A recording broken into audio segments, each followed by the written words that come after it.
I don't think I'll let this continue because it's so slow. So, oh, oops. So now I'm going to run it with the FPGA.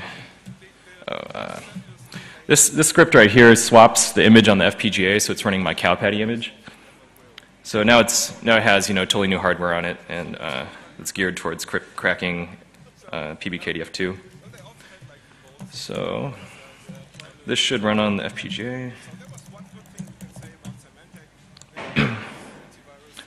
So right now it's running on the FPGA and it's doing about 430 per second.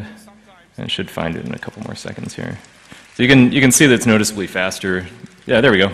So it found the passphrase right there.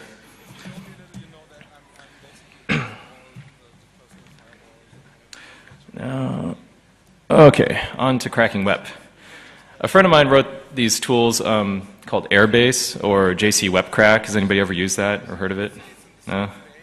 A couple people. Okay, cool. Yeah, it's one of the other implementations of AirCrack. Like there's 24 of them now or something like that. And it's pretty cool. He wrote it all like object-oriented in C++, and so it's kind of slow, but it works really well. And there's a bunch of different tools that he has in there. I'm not going to go over it too much, but cool things like he's got an application that'll strip the Prism headers and interchange them to whatever Prism format you want, since everybody has their own. He has like the replay attack and other things like that. And JC AirCrack, AeroDump, all these kind of standard programs. It's basically a whole suite of WEP cracking tools. This is kind of what JC AirCrack looks like. So you can choose what statistical attacks you want to use and all that kind of stuff. But what we're going to be focusing on is JC WEP Crack, which is just a brute force WEP cracker. And it actually runs on OS X and Linux and stuff. And it's all client-server based, and so you can have a distributed set of a bunch of machines working on different areas of the key space.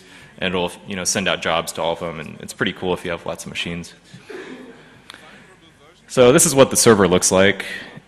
And this handles sending out the jobs to all of your slave machines. And so you can have a bunch of these clients hooked up, and it just all works. Or you can have one of the clients hooked up with an FPGA. And let's see.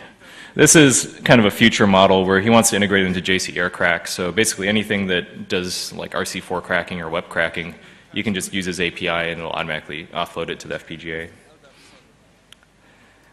And he also wants to build in support for other sorts of devices, so it can just be kind of abstracted to the point where you can have different things accelerate it, and it just works without even knowing it.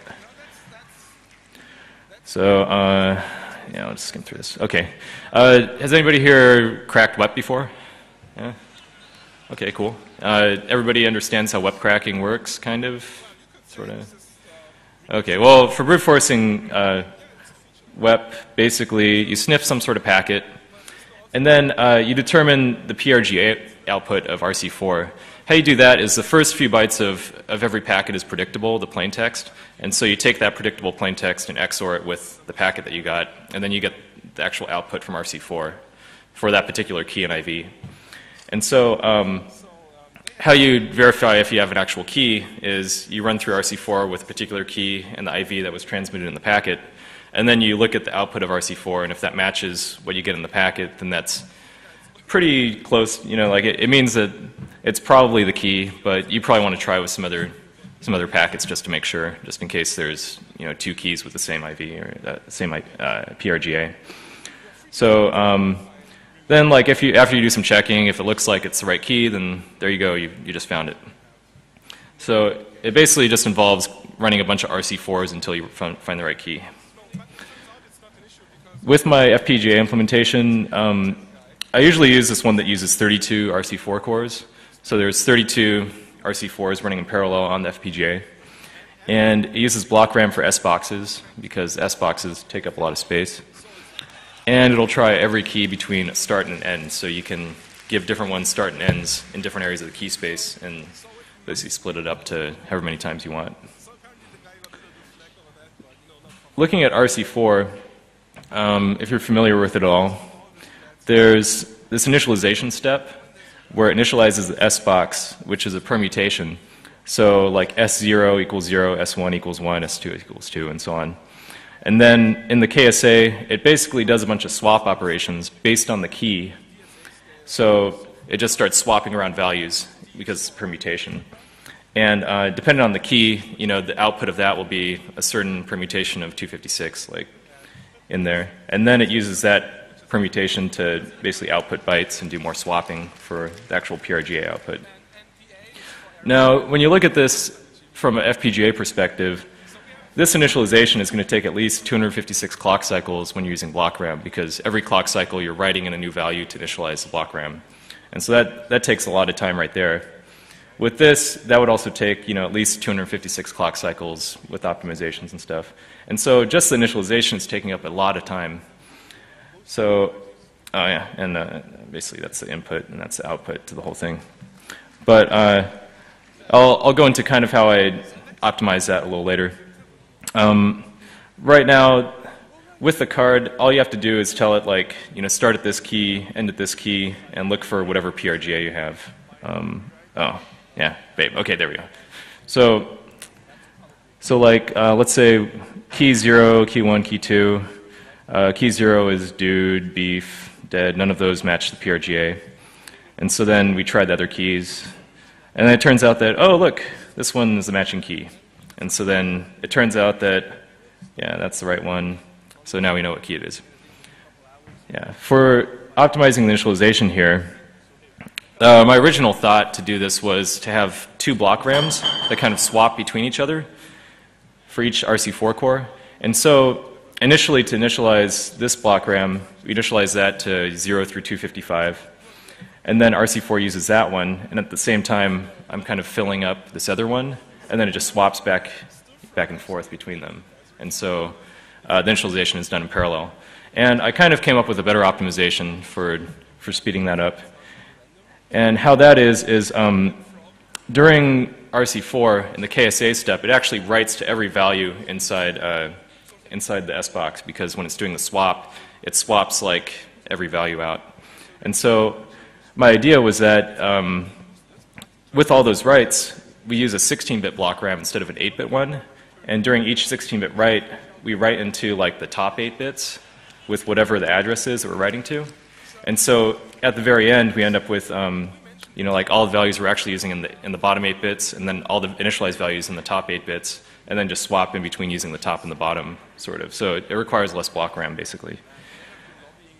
So yeah, at the very end, you end up with something kind of like this, and then you just use this for the next one, and then swap back over to that one. If that makes sense. So yeah, so then you start initializing this one while you're using the top half for the next one. Does that make sense, kind of? Yeah? Sort of. Okay. So my next demo is going to be JC WebCrack using the FPGA and with matrix effects. Everybody down with that? Yeah?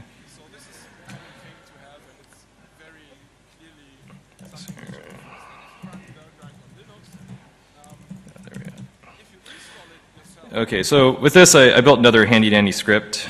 This will swap me over to the RC4 cracking image on the FPGA. So with this, you just give it a PCAP file. It'll grab one of the packets out of it.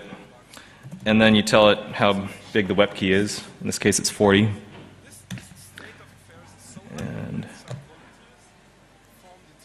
so right now, it's starting up the JC WebCrack server, which is running locally. And you can see it's checking out chunks right now to things in our other key sessions here.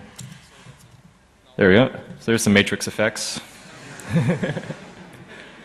Since this isn't taking up any CPU power on my machine, I use it for, you know, doing cool graphics and stuff. This will take a little while to finish. The key should be like 0011223344. But you can see that this one has 0 through 0040 and a bunch of zeros. And this one has 0040 to... So the chunks are, I think they're like 20, was that 24 bits or 20, yeah, a certain amount of bits. Do you guys want to wait to see this finish? It has some cool graphics at the end. Okay, we can wait for a minute, I guess. Does anybody have any questions while we're waiting? No? Okay. Oh, yeah. I use all of like the Xilinx tools. They have tools you can download from their website called, I use ISE Project Navigator, which is like their main kind of tool. I use like ModelSim and ChipScope and all the standard Xilinx stuff. Okay, it's getting closer here. What is the price of one of those cards? These compact flash ones that we sell are like $2,500. So they're kind of pricey. You can get dev boards a lot cheaper if you want. Oh, there we go. Yeah, so cool. So I found it. Woo!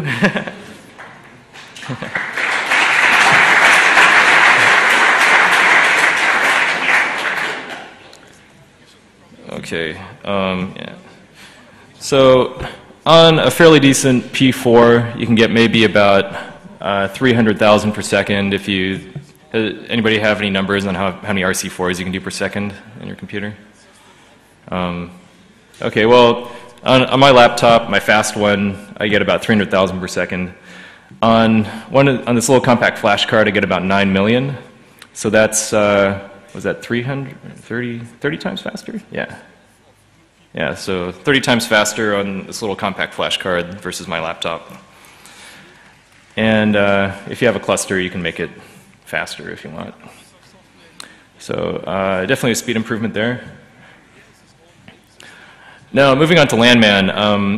Last time I presented, I was just starting off on working on this, and now it works a lot better. But basically, I have this thing that just cracks Landman hashes. If you don't know what Landman is, it's what Windows uses for doing all of your password authentication. So if you can get the Landman hash off the network or off your registry or whatever, then you can run it through this and it'll crack it.